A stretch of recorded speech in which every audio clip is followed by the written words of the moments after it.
so welcome into Philadelphia Walks PTSD. My name is Sharon Cole, or Sharon, or Cole, whatever you want to refer to me as. In a good way, I don't care. No big deal. And as I like to say, I've been called everything under the sun, not on comments or anything like that. I don't have that much of a viewership. But back starting in 2011, I experienced something so huge that people were actually referring to me as a dog. I guess other references would come through, and I wondered if they were directing them at me, but rat, pig, horse, cow, squirrel, dinosaur, lizard, and so forth and so on. So I sort of had to take it for the team, get thrown under the bus, and then some. That's putting it lightly. Good girl, no barking. Good girl, no barking. So you actually had a dog walking client who kind of pretended to look at his dog and then would look at you saying, good girl, no barking. And that would reinforce this idea that people were referring to you in some way as a dog, and to have to untangle that from your brain if it's reinforced over and over and it bears into your brain so much that you're like,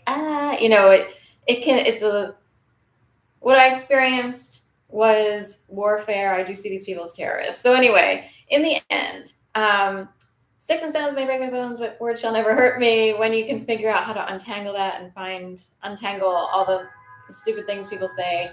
But here we are on day 143, which I forgot to write in here. So sorry about that. Day 143 of my one video each day, 365-day raising money donation campaign. Or can someone out there hire me in a very specific capacity because of my PTSD and because of what happened here? Or can they just gift me a large sum of money, sort of like an inheritance or a bequeathment or a gift, because, wow, the United States of America probably owes Sharon about 60 to 70, $80 million because of the pain and suffering, mental anguish, death threats, whistleblower like harassment, street theater, all kinds of crazy stuff unfolded here. When you're just a regular person, it's hard to convince people of this while you're being brain manipulated and terrorized. And the gang stalking can occur on so many levels. It could even be a big picture thing.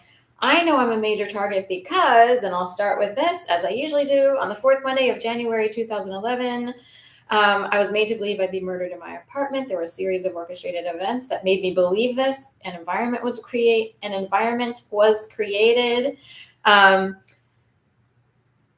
which involves many things. You can read my book, Duplicity and Dress, Snap Factories in the Making, which spells it all out, the first 7 days of what I experienced.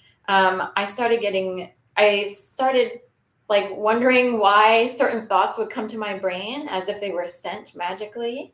And I come from a place where that would be totally abnormal, and if you were to try to express this to people where I come from, it would be like, oh, do you think you have a psychological problem? Do you think you're schizophrenic? So the whole idea of gang stalking is to make someone believe they're schizophrenic or paranoid schizophrenic, when really the people who created this, you want to talk about paranoid. You have to be paranoid in order to come up with these ideas, in order to have them unfold. But anyway, fourth Monday of January 2011, I was made to believe I'd be murdered in my apartment.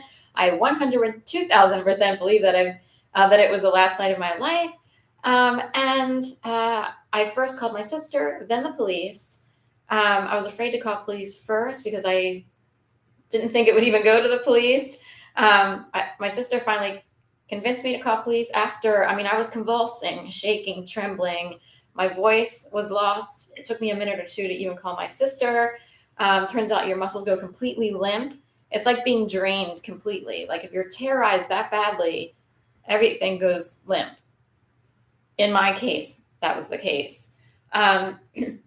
So I later would call the police after my sister, and I did feel like it was rerouted, had a voice on the line that would be a typical South Philly sounding voice, which doesn't instill a lot of confidence, because when there's a dialect, first of all, when a lot of people have the same exact dialect, they can seem puppeted to other people or fake. Why does everybody have this sound? Why don't they have their own unique sound? Do they know who they are as a people, or do we just all have to sound like the police department, or like, not everybody in the police department has the same voice, but you know it when you hear it, and you often hear it on the news when they interview certain people. Philly. So it doesn't really give Philly a good reputation to have this sound. Fly, eagles, fly. Okay, you see what I mean? And it's worse than that. I don't mean to be mean, but this was so bad, everyone looks like a psychopath in Philadelphia. Okay, so we're wondering, and I'm not the only one, if Philadelphia can grow up. We are wondering if people can drop the dialect that is abrasive and grates on people's nerves.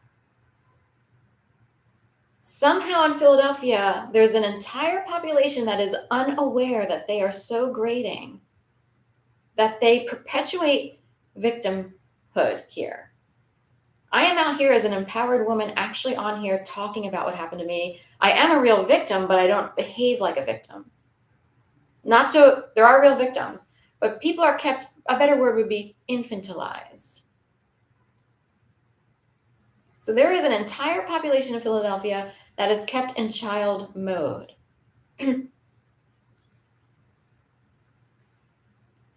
Okay? Fly, eagles, fly. I don't mean to be mean, but at some point, let's raise the bar, Philadelphia. Let's be enlightened. Let's be bright. Let's uplift and inspire and not be so abrasive and boo, boo, boo, boo. Okay? That's all I'm asking. This was really bad. What happened? It is so bad. I know that my cases were way out there in the atmosphere of galactic enterprise. If a case could be built for my situation, it would be the case of the century. I am so not kidding. And I don't mean to pump myself up. This is how hard it is. You can't tell because I just look like a regular person. I don't seem that damaged even, unless you were to hear me when I've been provoked on the streets. I am talking 13 years after this started. 12, 13 years. So we'll get to the point, because I already know that 50 million people out in the universe want me to bring up 50 million different things. And I can only do so much in one video because it gets too confusing. That is a massacre of a person that happened to me. It is an all-out rape, capital R-A-P-E. And rape can take on many definitions. That is a psychological rape. It is unacceptable that the city where the Constitution was drafted is allowed to get away with whatever it did there. 626, and it's not just one night. We are talking 8 years of torture and me having to keep work. I was stuck in dog walking, so it's like being trapped or human trafficked, because I was amped up all the time, running around. Oh my God, I have to join this. Oh my God, all the people I thought were friends aren't friends, and they were healthy. It's not like I was in some drug land or anything where you would expect people to be like not that great, or they're kind of, not following through or whatever. I was participating with and hanging out with, or whatever, going to dinner with people who would be seen as upstanding citizens of the world. What the hell is their problem, and where do they live now? And why did they move from Philadelphia? Did they come in just for the show?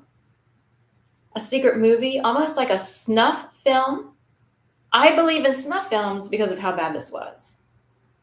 I believe in Pizzagate to a degree, because I know in plain sight I was being tortured. I had no idea what to do, even with going to a therapist. Because if you were to explain everything, you would sound totally crazy. People cannot accept that torture occurs here every day and can be whipped into a frenzy. They cannot accept that someone's entire world could be caught up in some sort of vortex and you're human trafficked while all these people are playing a game. Oh, this is too funny. This is too funny. But it's more evil than that. I don't even know how to be as bad as these people. And some of them were old dog walking clients. I was stuck, and they knew it, and they loved it. They loved the idea that they could keep someone stuck in this trap. It is hard enough to go out there and find work, let alone when you are totally like barraged and terrorized in the brain. One saving grace, let me erase that because I don't like to say saving grace. I don't like that phrase at all. Let me first go back because I want to finish what I started to talk about, which was that on that night, I called my sister, called the police. The police came out. They barely did anything. They thought, as if it were a joke or whatever. They might as well have been paid by the perpetrators themselves. Do you hear me? I called internal affairs on these people. Many years later, because I didn't know to do that back then, they no longer work for the police force. Did they ever? How would I know if I'm just being lied to? I want to know if they could even figure out who they were because I didn't know their names. I just had the date and the incident. They could just be like, oh, God, that must be so-and-so. They don't work here any longer. Big surprise there, Philly. How do I know who's telling the truth? But anyway, the next day, after that night, 4th Monday of January 2011, and by the way, we had the biggest snow since 1941 in Philadelphia, and I know it, weathermen, don't ever try to fuck it up. Because I was out there walking the streets, and we got socked snow, state of emergency, blizzards. We have all kinds of reports, in recent years, and I'm like, they're wrong. We have not had the type and level of snow since 2011 and 1941. Those 2 years stand out as 2 big years. It just never ended. There was cabin fever in 2011 because people they didn't go outside that much because we just kept getting socked with snow. It got so bad that I was like, what do they mean by snow? I felt like I was snowed every day and that people were getting off on snowing Sharon. This is too funny. Who would want to single out one person unless they hate themselves? And I mean them, not me. So the next day, after I was made to believe I'd be murdered in my apartment, and I did actually have that moment thing, like a quick flash. It didn't last that long of like, this is the last night of my life. I'm trying to remember things from my past and all this stuff. But anyway, I called my mom the next day. We're sorry, the phone number you're trying to reach has been disconnected. So this was so bad that someone in Jacksonville, Florida, actually was willing to physically rip apart the landline attached to my aunt's house where my mom and aunt were living at the time. Is that enough for you? Enough proof? What does it take Philly to respond? Do you respond to people, Philadelphia? Or are you being heavily investigated by the United States of America as one of the worst cities on the planet at this point in time? So I'll flash forward. All of 2011 was like a terroristic blur. I thought I had to rearrange my entire life. I was running around like crazy, working 10 times harder than all of you put together, and I know it. I know it. While being terrorized. Do you hear me?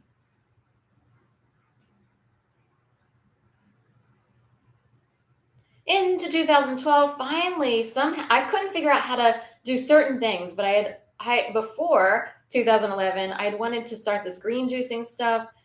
I even had a Breville juicer. I wanted to take yoga. I was all into like the documentary Ashtanga New York. I'm like, I love this. I wish I could do it monetarily. I couldn't figure out how to do it. Flash forward to 2012. Someone who I ran with in a running group was like, I'm going to go do yoga. They have donation-based, or they have a free one over at Comcast in front of the Comcast Center. Do you want to do it? So I was like, okay, I'll go with him. But I was still like scared, and it's hard to explain. I kept doing things because I couldn't sit still anyway. I did kind of like it. And then slowly I would start to go to yoga more and more and more. And they had free and donation-based yoga, and or pay what you wish at the art museum, which grew to epic proportions before the pandemic, because it would be one class on a Wednesday night, and then it grew to 2 classes on Wednesday nights until the pandemic, and then it went away. So anyway, yoga, Vinyasa flow, and I went to Dhyana yoga, and I want to cry over this because At Dhyana Yoga, they taught 75 and 90-minute yoga, which was standard at the time. That was normal in general. We had other little things pop up like core yoga or other people who don't use the word vinyasa. Vinyasa would be a branch off, if you will, of Ashtanga. So there's Ashtanga, which is a very disciplined, strict practice, at very specific. There's no music that's played. They just call out the poses. In Vinyasa, they kind of loosen up. They have a flow. It's Vinyasa flow. So you flow into each poses, which is thought to help bodies a little bit better than sort of rigidly jumping into them. And it becomes more enjoyable. And if you can add music, that's, all the better. It never came across as a workout at a gym, but I guess the music could sort of go in that direction. These days now they have hidden yoga and this yoga, and it's for someone who is very grateful to have learned a more sanctified practice by people who truly believed in yoga and actually, used Sanskrit words for every pose, who sort of kind of said, if you're really serious about yoga, you could then go on and do kirtan or the harmonium, or you could maybe read whatever I want to. Sorry, I don't know. I actually didn't go that far because I was right on the cusp of being a little bit too nervous to do too many things. But you could go on to practice and study more in a more spiritual way, like the Bhagavad Gita and things like that. Which I recall is sort of a heroine hero story with a horse and everything, and that's all I know. But anyway, I went from someone who didn't know how to connect or be in a group, someone who's very independent, who was, and I still am, but now it's for different reasons, but someone who could then feel autonomous within a group. My therapist would say, that's interesting. Like, you can still maintain your autonomy, your own self, without being too absorbed in a group or becoming like cult-like, or people who become part of even some churches. Even some churches are like this. Not all, but it could be cult-minded or hive-minded or herd-minded, and everyone behaves the same way. But in yoga, in a practice like Vinyasa, you could maintain your autonomy while still feeling supported in a group, validated, cared for. It's not competitive where you have to push your body and wind up totally injured. Some people would argue because of all the chaturanga, which is a drop down into low plank, but heavily encouraged to go at your own pace and not feel like you have to, you learn from other people. Oh, that's how I see how she's doing Trikonasana or triangle.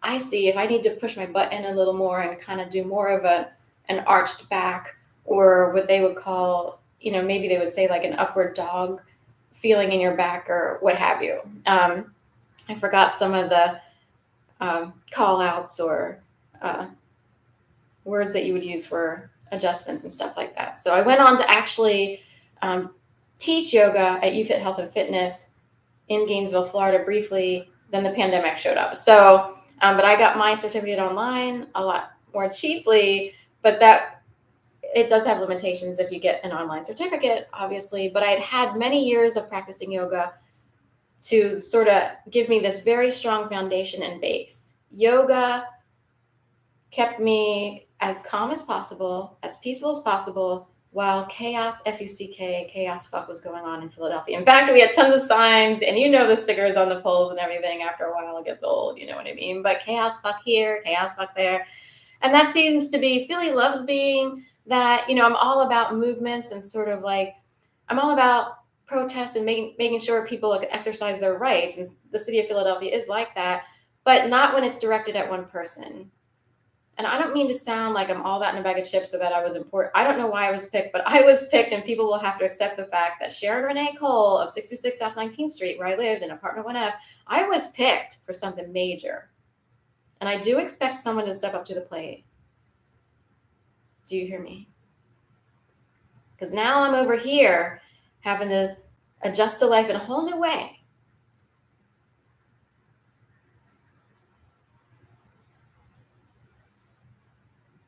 So anyway, 75 to 90-minute yoga, that would be the expected standard golden sequence of poses, meaning You have Surya Namaskar A, you warm up Surya Namaskar A, Surya Namaskar B, and every yoga instructor, no one really made mistakes. Like at least not at Dhyana or even Maha at the time. Maha has changed its platform and its offerings. They now say for chronic back pain and something else. And it's now there by across from Helium Comedy. It used to be over here across from Sofitel. So anyway, no one's teaching the same yoga. And that's the issue. So a golden sequence, by the time you would collapse after 75 to 90 minutes, and it was like you were grateful to the gods serious yoga is incredibly hard, incredibly difficult. It develops a body unlike anything in a gym, and even beyond running. I dare I say that because I know running does have a spiritual aspect, because you're out there in nature running and maybe absorbing and loving God's green earth or whatever. But I would dare say that yoga goes above and beyond just a workout. It develops something within a person that is so important to be able to weather every storm. It has been desecrated, ladies and gentlemen. I have looked in major cities all over the United States just out of curiosity. Does anyone offer 75 to 90 minute Vinyasa flow yoga any longer? Nope. So you mean to tell me that newer generations don't even know what it is and can't figure out where to practice it? That is correct. You mean to tell me that people are paying 3 times more for 10 times less yoga, or 10 times more for 10 times less yoga? Yes, that's correct. I've looked in New York, here, I think I looked in California and Florida. I can't find 75 to 90 minute Vinyasa flow as it was originally presented, at least here in Philadelphia.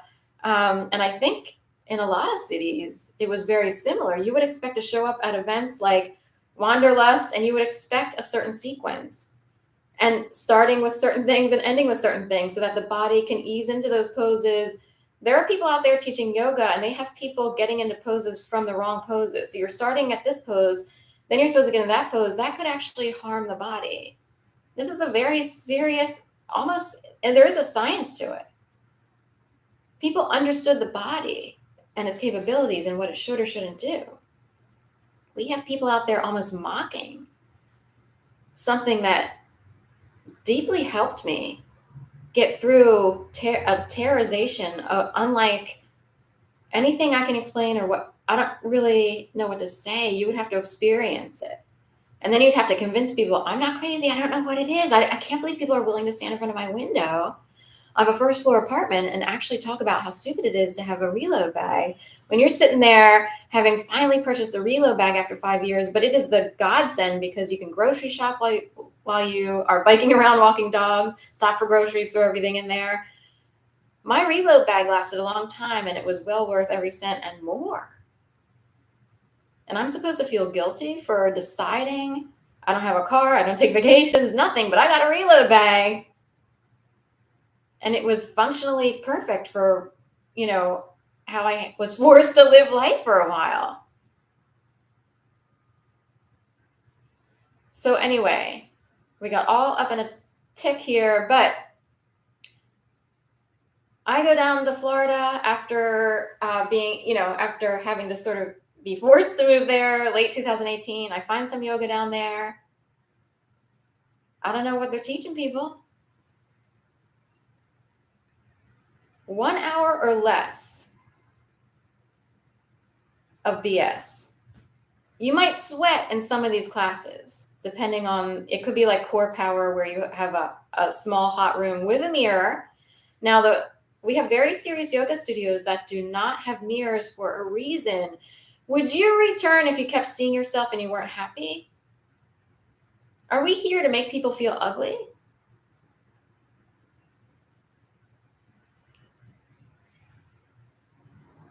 Now, Dhyana offered just one section that had a mirror, like 1/4. If you were someone who was at a point where you seriously needed to see if your form was correct and perfect, then hopefully you could find a spot by the mirror. Otherwise, most people, unless there's something wrong with you,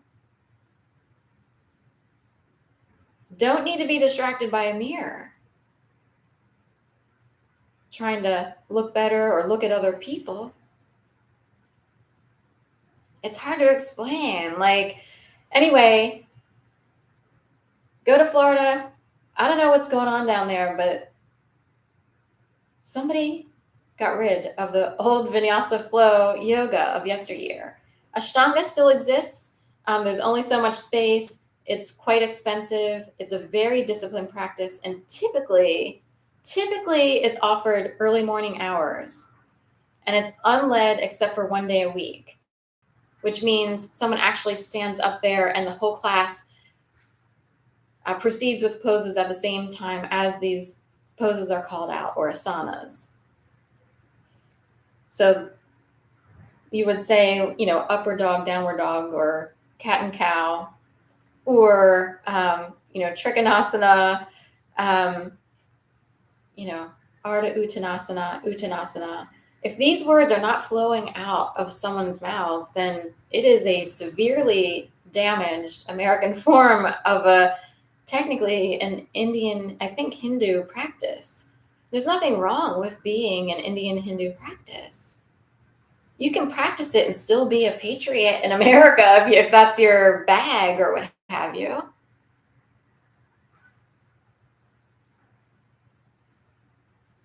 So I know Deanna had to fold up shop because the pandemic kept in the city.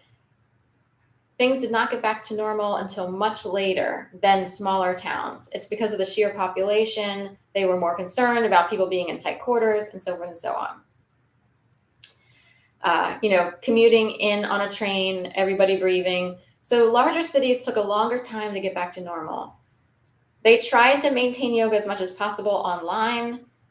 They would come into the studio when the rules kept changing. Okay, now you can reopen your studios or gyms.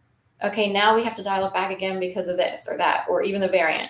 Deanna finally left. I think they finally just decided it was too hard to stay open. Technically, the city has emptied out quite a bit. It's not like it used to be. They might have saw a sign of the times, and they had a lot of years here at Dhyana Yoga. And in a way, they brought Vinyasa flow here. Diana Vitarelli or Diamato Vitarelli. I'm not sure who's married, isn't married any longer, or whatever. But she brought it here. I came on sort of the second half wave of them existing.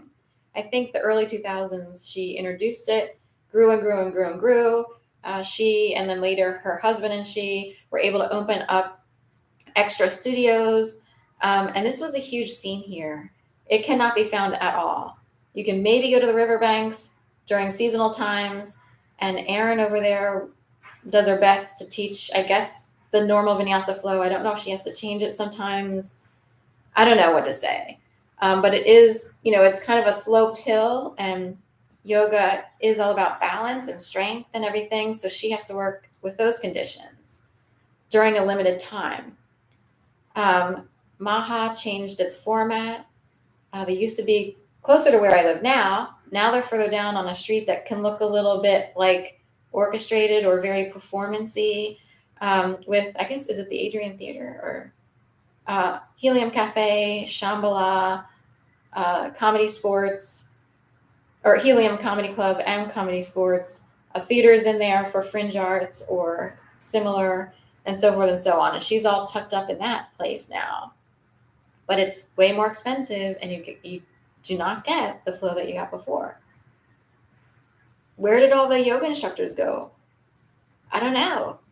But it's a thing that I have researched and looked in all these other cities, and I can't find 75 to 90 minute yoga. Is that part of gang stalking is the bigger question. Is it part of a bigger picture? We're going to build people up, or maybe even specifically one person who heavily relied. Yoga became such a mainstay in my life. I relied on yoga big time. It became very central to my heart of existence. and to not be able to find it and to be frustrated going to other yoga studios and trying. There's one yoga instructor who used to teach at Dhyana, loved him, and he was very encouraging. He opened his own studios down in Passyunk and even out in Arizona or whatever. Now, I didn't go there before the pandemic. Only since I've returned to Philadelphia after the pandemic, I tried going there. I don't know what to say. If you show up to a yoga class and you're paying a certain amount of money, and for 1 hour, someone is saying, well, I guess we'll get into lunge now. That is not yoga.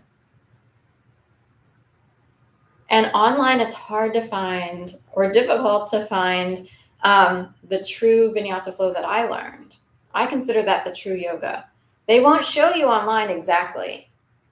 So there are people who really, truly don't know how seriously, deeply serious the practice of yoga is, how difficult it is to get into these poses, how long it takes to build up your strength. It depends on where you come from, but it is intense.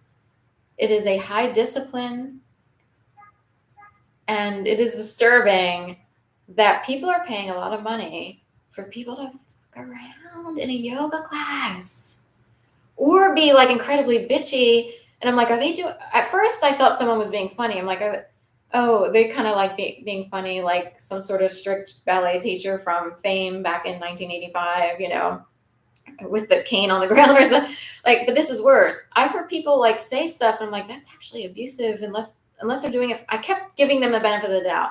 Are they doing this for another reason? Over maybe at a hot yoga-ish studio? They're totally joking, right? Because that doesn't happen. They're totally joking. Even Yoga Habit, I was like, people are playing games here. What's wrong with everyone today? It's worse than before. But anyway, but to actually pay money to go somewhere and have people desecrate Vinyasa flow. Not a lot of people won't even claim Vinyasa. They'll just say this is core power yoga or this is a Baptiste type yoga. And they have their strong beliefs about that, but nothing benefited me like Dhyana yoga did, or Dhyana, or like the Vinyasa flow taught at Dhyana, and also similarly at Maha. Those two stand out as in the past as having taught 75 to 90-minute yoga, or Maha would have a power hour for like $7, and I would do that a lot. It was in an hour, they got in as much of the sequence, and it felt like a regular Vinyasa flow. These days, it's not the same. And now they're doing online where people can sign up to do it virtually. Like they'll have the camera on the studio. So that may be why a lot of people don't show up or pay for it. So you can practice from home because of the pandemic. I think they should offer just in-studio classes. Like if you want to just do in-studio, sign up for this one. All the other classes are both online. And I don't think it's mandatory you could have a specialized one class. Say you have one class on Sunday that's totally sanctified, no online yoga available for that class. I don't think there's any laws against that. So people are capitalizing on something or being overly opportunistic with the online. I don't know what's going on, but it is painful if you were someone who benefited so greatly from a very serious and deep practice, and it is gone. Even in New York, looking at all the studios, I'm like, there's not one. All of them are an hour or less. We even have Yoga 6 over here now. It says Y6, so I don't know what that means. And I'm so tired of everything having to mean something. Just want to take yoga. 50 minutes, and people are paying out the ass. And it's not the same. So whoever's coming in now and learning yoga, unless they take Ashtanga, which would be the only thing that has remained traditional and true to its core, as far as I know. I haven't been there, but Ashtanga is Ashtanga. That's it. You really can't mess it up. You can't change it, really. It has the strict poses on the, you do this, you do this. I don't know what to say. about Yoga 6 over here. But anyway, lots of money. Sorry, I lost my train of thought. But what they're doing hurts yoga. And to have HIIT and yoga together, I don't know what to say. And I'd like to pay homage to actual Eastern India, Mysore, India, Eastern Indians who, technically Sir Pattabhi Jwa was the father of yoga, of Vinyasa flow yoga, sorry. Ashtanga, sorry. There's so many variations, but anyway, he was the father of Ashtanga yoga. And his son, I think he has like a son and daughter, or sons and daughters, and they have carried on the tradition to an extent, I believe. And I know there are people who couldn't stand that America sort of adopted this, and maybe there might be people with opinions out there, but I can't thank them enough for having developed something that sort of brought forth Ashtanga and also Vinyasa. It is deeply important to me that it doesn't continue to get desecrated. Anyway, and you can't find Ashtanga everywhere. It's very hard to find unless you're in a major city, or a town where someone moved from a major city and they're willing to teach it, but it won't have all. Often you have to have a whole thing in place, a whole setting, to benefit the most. But anyway, and for that matter, yoga habit,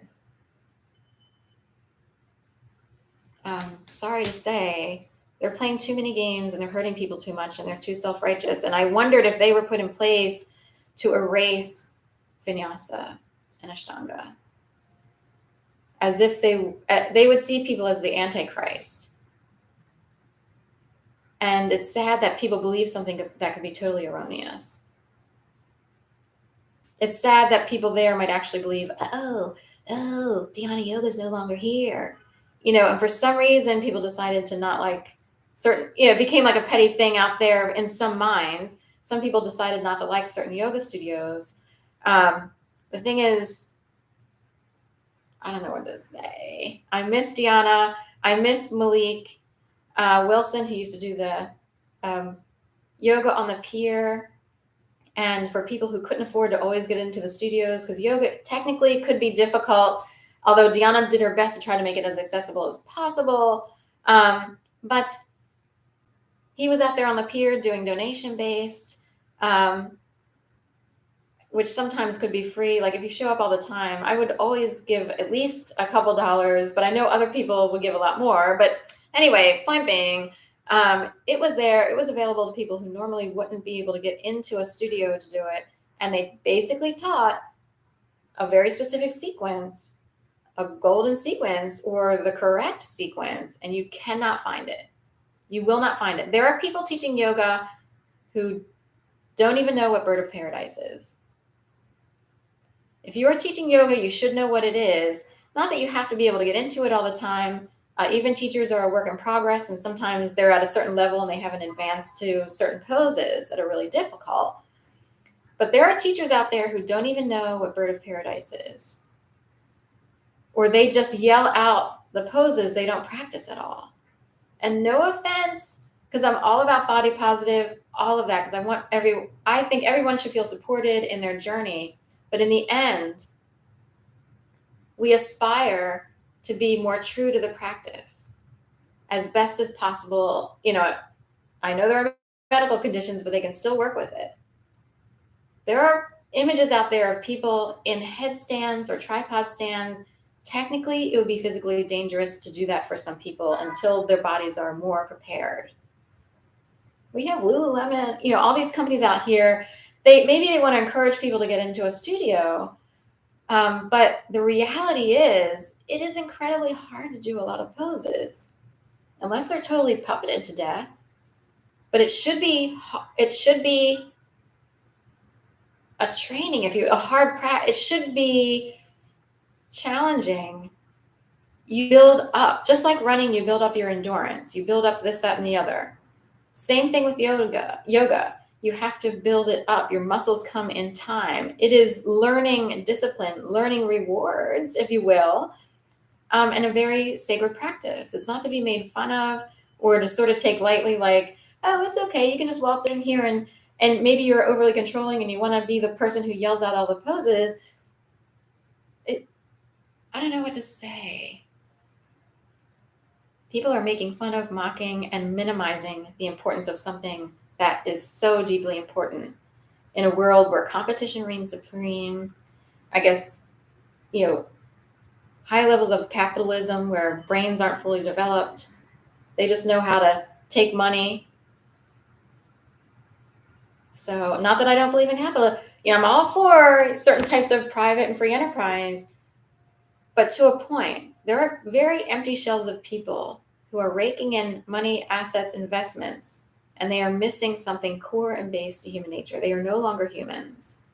Anyway, this was a long one. Sort of got off on a tangent. I have 50 million things coming into my mind about how bad the yoga situation is. It is disturbing to me because people are acting like, oh no, this is real yoga. You don't know what you're talking about. I'm like, well, you didn't. Somehow a whole bunch of people who are out there now doing a snazzy, we're like in a spa. Somehow they never once took a 75 to 90-minute yoga class or benefited from this long ancient practice. It's not a spa. It's not to be made fun of. Oh, when you come to our yoga studio, you're not going to hear this. Okay, we'll check you in. And people are mocking that openly. Yoga is a safe space for peace, not for bullies, not for game playing and scrambling people's brains, not for being, oh, we're stronger. Oh, we're out here for the party. We're out here for the party. No, it is to be taken seriously. Serious yoga has you very hygienic, no drugs. You can't practice yoga and take drugs. The body will refuse it. A true natural person will refuse bad food and anything that shouldn't be in the body. You will naturally not want to eat stupid stuff. The yoga practice is sacred. And there are people out there making fun of people who sought peace in a world of terrorism and war, if you will, here in America, seeking peace from all the bullies and the jackasses, chugging beer like it's some sort of quarters game, all the way up until they're like 50 and they're still playing quarters at a tailgate at the Eagles game while they spend thousands of dollars on tickets. Is it okay that a bunch of people who run around with a ball make all that money and they want to chastise little yoga studios who are trying to help people feel fulfilled? Here's a practice you might like, and they don't force it or anything. Which is the better world in which to live? The police being called out every other hour because of a bunch of jackasses who are yahooing all over the place? Or people who learn how to spend their money wisely, they won't pay into all the bullshit. I'll buy from this company for this food because I'm not going to feed those dark entity assholes over there. Okay, so that's it. That's my soapbox for the day. Yoga is a biggie, and it could be part of a large gang stalking issue that a beautiful, beautiful, very serious and disciplined practice with a serious message is missing. Has been desecrated since 2016 on. Everything started to change. And I started to wonder, like, what's up? Are they teaching different yoga now? Or what? Things started to slowly change. And by the time the pandemic came around and then some, done. You can't find it. Unless they start to try to creep it into their schedules, like, to try to prove me wrong. But I already did my research. Can't find, even in New York City, 75 to 90-minute Vinyasa flow. All right. Thank you so much and have a great day. Namaste. Shanti, Shanti, Shanti. Loka samasta, Sukhi no bhavantu. Look it up. I've typed it in the comments. See for yourself. Okay. Thanks. Bye.